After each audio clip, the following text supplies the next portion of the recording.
Before we get back to the rest of that video, I want to let everyone know that I have started a brand called Murasaki Altair. This is a brand dedicated to TCG accessories as well as apparel, sort of based by weebs for weebs. It's one of those things. We just released our Kingslayer, otherwise known as Merlin / Lorraine set. The drop is now live on the website, which you can find in the description below. We have hoodies, we have t-shirts, we have stickers, and we have sleeves. So like I said, check that out below. The link is in the description. Well, everyone, welcome back to the channel. We are going over Malaysia's Grand Archive Malaysia Regionals. That happened 2 weeks ago. Again, I'm sorry, late archivist. I am late on this. So much going on. I've realized I posted a new video about Tristan video I'm playing. So yeah, everything's going everywhere. You notice this screen's going to look a little bit different here. We are using a website made by MDuo13. They are able to scrape the website on Omnidex and build a great website for a breakdown of the stats that were brought in the event, the deck list, etc. So I'm going to be using that website from now on. Let me know how you guys like it. If you want me to adjust or go back to the Omnidex, just go ahead and let me know so I can go ahead and provide the proper way. But as we get into this was a 114-man event. This was a top 16 cut for the event as well. So 16 players did end up getting invites and qualifying for their Nats cards. But here is the quick breakdown that we have. We have Wind Allies with 28% of the field, Slimes, which is about 20%, 14 Crux, 14 Wind, 10% Shadow Strike, 7% Arcane, 5% Mill, another 5% Water Allies, 4% Agro, 3% Luxem, 3% decks with Slice and Dice, or Agro decks with Slice and Dice, 2% Neos, and 2% Overlord. You know, this is percentage based. These numbers will fluctuate a little bit. This is not the hard breakdown of the overall numbers of the list. But like I said, it does fluctuate and it is a pure percentage based list. But with that being said, we're going to go ahead and jump right into the decks that we have coming up. Well, everyone, we are going to go over deck number 1 here, which is Zet Divix on Serene Watermill Nico. So Serene Watermill Nico is a list that we've been talking about a lot on the channel. The deck has a lot of different good matchups that we've been seeing. The list is pretty much Serene Spirit of Water, Tony level 1 into level 2 Nico. This list is running a little bit different though. We are running Crimson Protective Trinket and stuff like Tithe Proc or anything of the sort. So this is a card that's brought in expecting a lot of wind. So you go ahead and banish 2 cards from an opponent's memory. If they're wind cards, if often they get revealed wind cards, so you can banish. And does have the 1 memory cost, so you're going to get a lash counter on the Nico. Going to the main deck, it's about what we expect though for the most part. The main deck, we have 3 of the Cell Sharpshooters, 4 Swirling Decrees, 4 Chilling Touch, 4 Diffuse the Block, 4 Rains, Fractalize and Frostbind, Paladin, Icebound Slam, and Rash Finale is your big finale cards. So it is running a 1/1 reprogram in the main. It does run a little bit of risk of hitting dead card off of Icebound Slam if you try to do it early and end up middling 5, and that's the only card you engrave it. 2 Revitals and Cleanse, 2 Snow Fury, 1 Song of Frost to the Mirror, I imagine, or stuff like Shadow Strike Tristan, 4 Storm of Thorns, and 4 Vaporjet Shield Bearers. With the start being a Bulwark Sword, Fractal of Intrusion, Frostbind, a couple more reprograms, another Snow Fury, another Song of Frost, and Viridian Protective Trinket. So this list is pretty much, we've been seeing different variants of this deck go through every single event. This one is no different. You have pretty much your main core cards here. You have Icebound Slam, you have your whole bunch of Floating Memory, you have Ravaging Finale. The main difference in this one is you are running the run of Violent Cleanse early on, which is pretty good if you're expecting a lot of early burst damage or something help you stabilize later onto the game. It doesn't help though if you're taking, say, full 26 in one entire swing. It doesn't help in that case, so you have to be a little bit careful, but it is good overall if you're getting a lot of chip damage and you can just be able to Violent Cleanse at the end of a turn, and then being able to heal up your health total all the way back up to full. With going into cards like Song of Frost, which is pretty much bartered for the mirror, as well as Shadow Strike decks where you can go ahead and stop a Shadow Strike.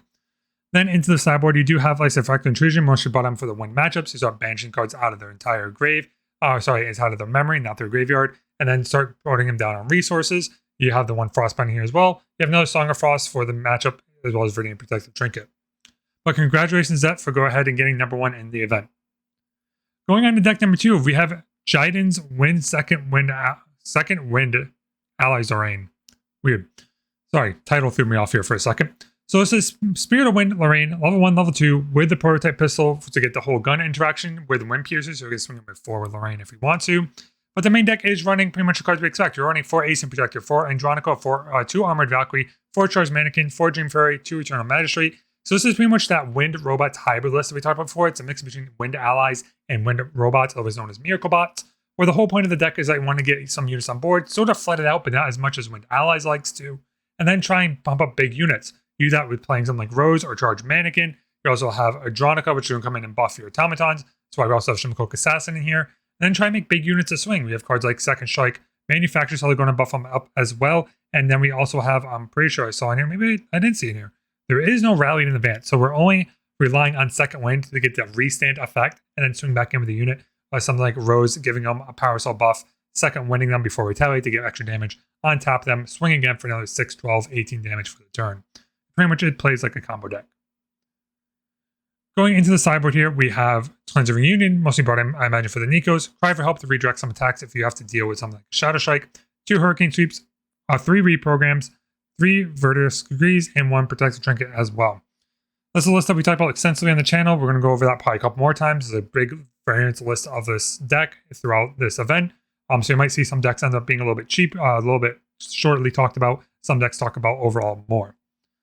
But going into deck number 2 here, we do have another Serene Water Nico list. This is pretty much, I think, the same exact list as a whole. I think this is card for card the same list. So this is the same list as the number 1 winner. I don't know if they were teammates. I'm not too familiar with the Malaysia scene and how teams and such interact over there. But this is the same exact list, so we can rewind a little bit shorter to the first part of the video if you want to see how the first deck is meant to be played. Congrats though for getting number 3 Corex. And fourth place, we have Shox Yane over on a Water Diana list. So this is running a level 1 and level 2 Diana with pure Water allies. This isn't running the whole game plan of going level 3 Diana with Carter and Shadow's Twin. So you're trying to get the pure value out of the tempo with cards like you have Karazi Trap when you have Frost Repellent, you have Guildies, you have Imperial Crew, you train Sharpshooter. You're just trying to gate the value with getting 2-3 units on board, then be able to combo it with something like Inspiring Call. The downside, you are running 4 Dungeon Guides in this deck, so you do get that fast level up, especially get the quick 4 Scepter damage if your opponent's not expecting it. You should go ahead and Dungeon Guide from level 1 to level 2, go ahead and get the bullet, and then as well as this swing and then lineage release, and then get a swing in with a pistol, something like a prototype pistol as well. So you could really combo out a big damage turn with this deck. In the sideboard, you have 3 Blanche. We brought in for something that is like Luxem or Rye or Merlin. 3 Morgan, more likely deal with the deck, so I'll go ahead and recover. 1 quick Silver Grail to put something to protect your material deck cards if you're facing something that's very fire heavy, that is running Reduce to Ash, or Meltdown, or even Disintegrate. 3 Thieving Cuts in here. You don't get the prep counter on hit though. Actually, you can get the on hit prep counter because you're running Karazi Trapper. It's a little interesting tech in there. And then Verdanian Protect Trinket for cards like Mirror or Nico. Congrats, Shox Vane, though, for this list. Very interesting take on Water Diana. A little bit different than we've been seeing with Bob Sherbel's list. That's burning the level 3 Diana with Shadow's Twin as well, still in the main. So congrats on getting 4th place with this list. And slot number 5, we have It's Shota. It's Shota is also on Wind Allies. This is a Slice and Dice Zander list, so this one's a little bit more of an Agro Assassin Allies list as a whole. So you have level 1, level 2 Zander. You can get the extra preparation counter. You have cards like Mercenary Blade and Poison Eye to get a big combo turn. And then you're finishing off with cards like Slice and Dice. This deck, though, is running Attune to Winds, Ace and Protector, Korhazi, Outlook, Eternal Magistrate, Incap, Vigilant Sentry, Windrider Vanguard, Sadie, Lurking Assailant, and Gillis. So the whole point of this deck is you're running an Allies deck, so loading a lot of 2/3s. You try and control your board state a little bit and get the preparation counters for Slice and Dice with cards like Sadie. You have Inspiring Call to go ahead and buff up your board, as well as Attune the Winds to get big attack turns when you're swarming the field, especially if you're able to pair it with something like a Poison Dagger.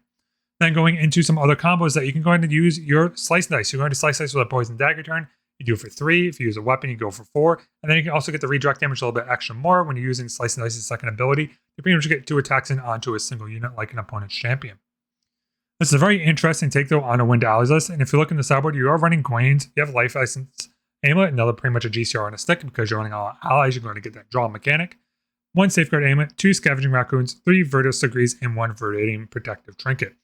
This is a really cool take, I think, on Wind Assassin. This has been talked about a lot. I think we saw Wind Assassin early on into the MRC meta.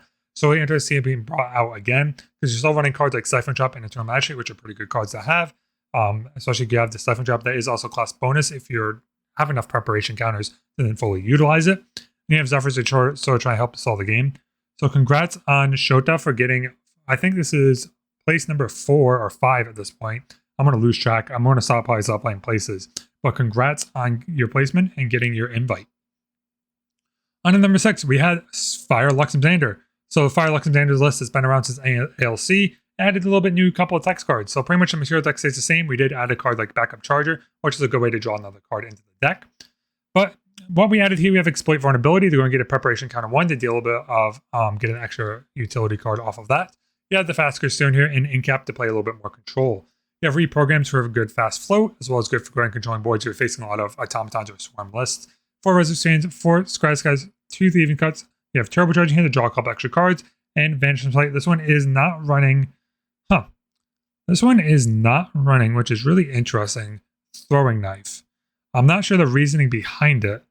You do lose an extra damage on running Throw Knife, but it's not for me to judge about what's wrong with the list or anything like that. It's a really interesting take. It ended up working out for him really well, so congratulations on that for taking pretty much a list that was already a control deck that was known in ALC, and then adding cards like Incap to add a little bit of that extra control, and cards that turbocharge to go ahead and pretty much round it out a little bit more.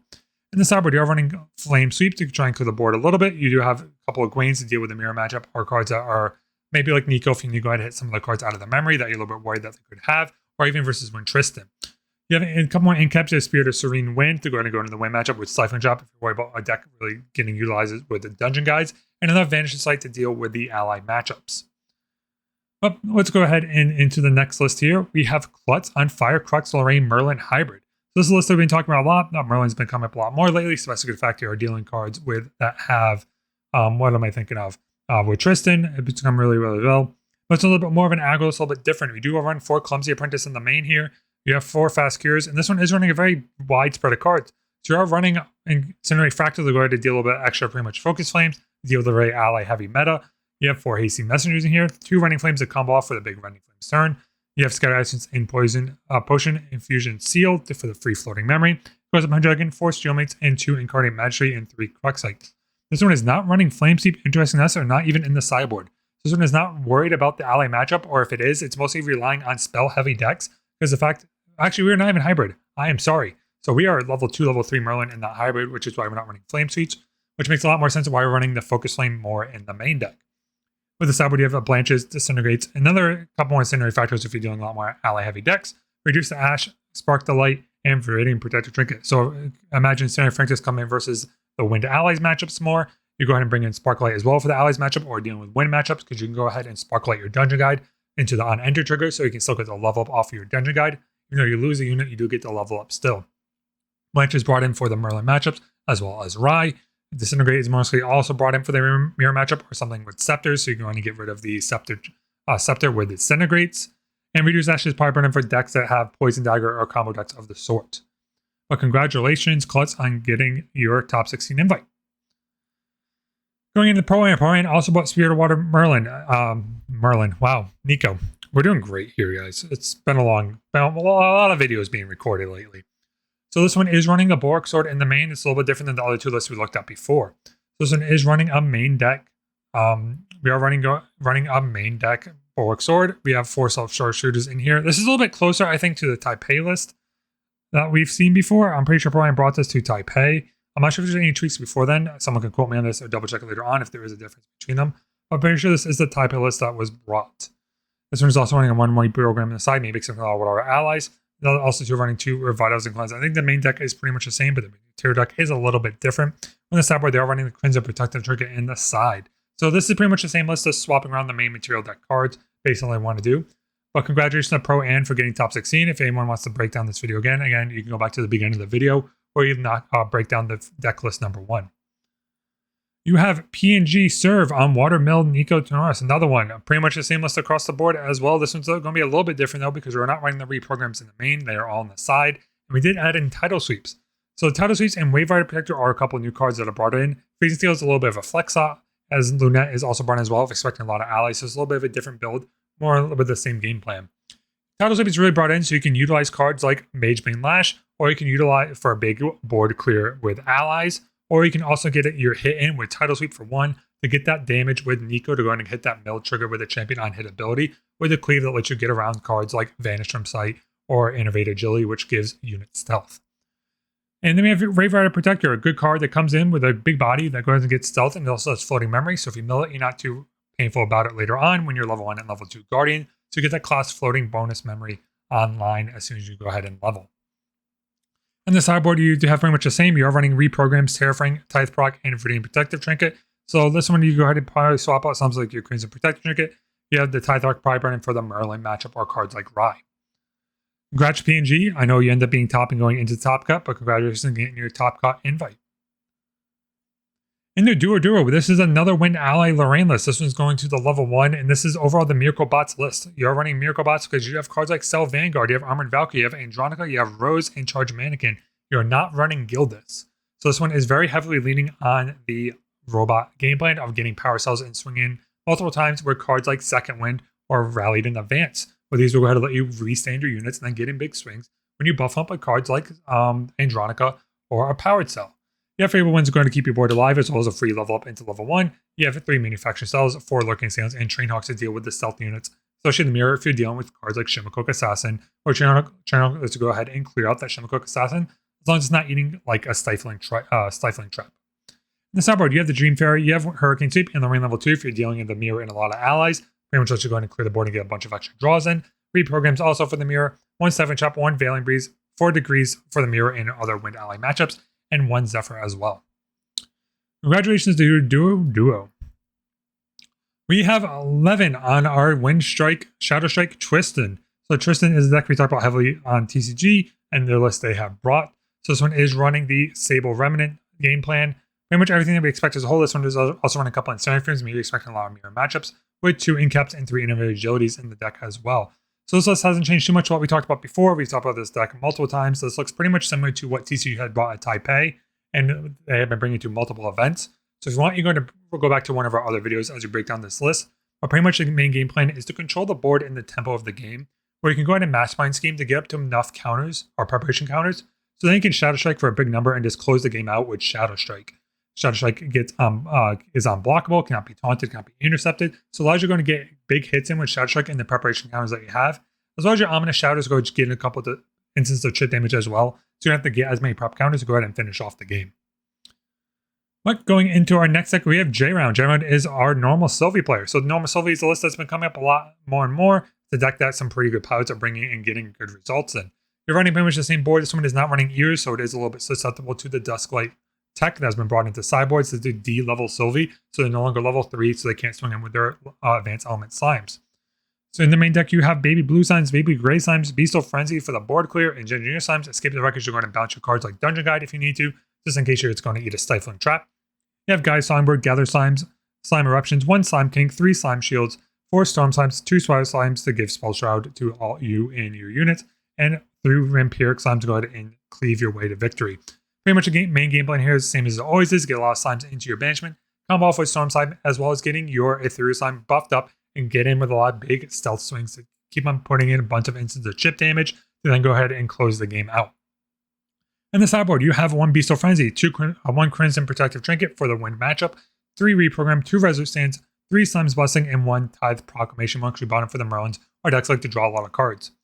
So congratulations to J-Round for getting into top 16 with the only Silvie list, I'm pretty sure.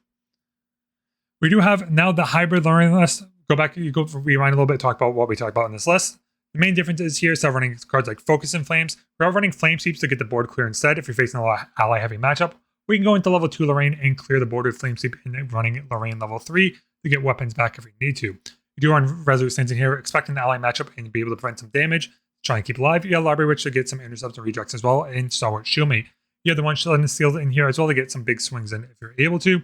And then the main game plan is to go ahead and Ascension Loop your deck to try and banish your opponent's memory mostly into nothing, then control the board and just pretty much win from a pure value pace. This one is not running any Incarnate Magistrate, so do note you don't have to deal win con. You're pretty much relying on outvaluing your opponent, and cards like Ghost and Pendragon, Flame Swordman, and Hasty Messenger to get a lot of chip damage, then be allowing you to close the game with a Fireball later on. In the sideboard, you have Blanche from the Mirror, you have 1 Crimson Protective Trinket, 2 Disintegrates, 2 Reprograms, 1 Safer Ailment, and 1 Viridian Protective Trinket. Into our third to last deck, we have Nice on Win Second Win Allies, another Allies match deck that is pretty much sort of similar to before. Same game plan where this one is going to go ahead and get the Rally to the Manch and Second Win to combo off into a victory with big Automaton units. We're not going to break this one down into too much. We can talk a little bit though about the sideboard, a little bit different. It's that Virtus Decree is in the main, maybe expecting a lot of Win Ally matchups early, or at least somewhat during the game, where they expected this sideboard card to become more relevant. So instead of having to worry about it Game 2 and Game 3, they brought it in Game 1 to try and secure the Game 1 victory for themselves, and then just have to win Game 2 or Game 3 to go ahead and take the match. In the sideboard, you also have 2 Morgans, 3 Reprograms, the Rose, another second win, and Win Resonance Bobble. Congrats to Nice for getting your top 16. And our second last is another hybrid list. Same way we talked about before, sort of the same game plan. This one is a little bit different though. We are running the Savage Slash in here to get a little bit early aggro and a little bit earlier floating memory, or something you could discard to create a shock or Hasty Messenger if you need to. This card list does have no sideboard. I don't know if this was the Omni deck or a pull error at this point, but there is no sideboard for this list. And this one is also running the 1 Incarnate Magistrate, so Magistrate will come in and pretty much be used. So congrats. If this deck had no sideboards, then absolutely congratulations. Now you got top 16 in the event with your pure 72 cards, and you didn't even need a sideboard. You said, forget the sideboard, I got this. And our second to last deck is that we have Abby on another Win Lorraine list. This one is running the bullet game plan where you're going to get the bullet. You can get an extra 4 damage with Lorraine on her swings. The game plan pretty much though is the same. This one is pretty much running the Wind Robots list. I think it's a little bit different. You have 4 internal magistrates, 4 Andronica, you have 4 Charge Mannequin, Dream Fairy, Rose, Chemical Contestant, and Lurking Assailant. So overall the game plan is the same. You're not running cards like Gildas. The main game plan is still a little bit of a Miracle Bot. We are adding the Lorraine level 1 with the gun if you need to, as well as a level 2. Sideboard here, you have Cry for Help, Nullify Lantern, Safeguard Emmet, Vertiscrete, Verdant Protector, and Zephyr. But with that being said, I am going to go ahead and end it there. I hope everyone enjoyed the video. This was a very quick breakdown of a 114-man event with a top 16 cut. This is another video for the archives, another match for the archives. So if you enjoyed it, please keep an eye out, hit the usual stuff. Keep an eye out for our future videos, as well as keep an eye out for my other When Tristan videos that come out. Where I'm taking decks or decks I'm playing and doing a POV and breaking down the gameplay, as well as mistakes and such I have made. With that being said, everyone, I hope everyone has a good one, and I'll talk to you later. Peace.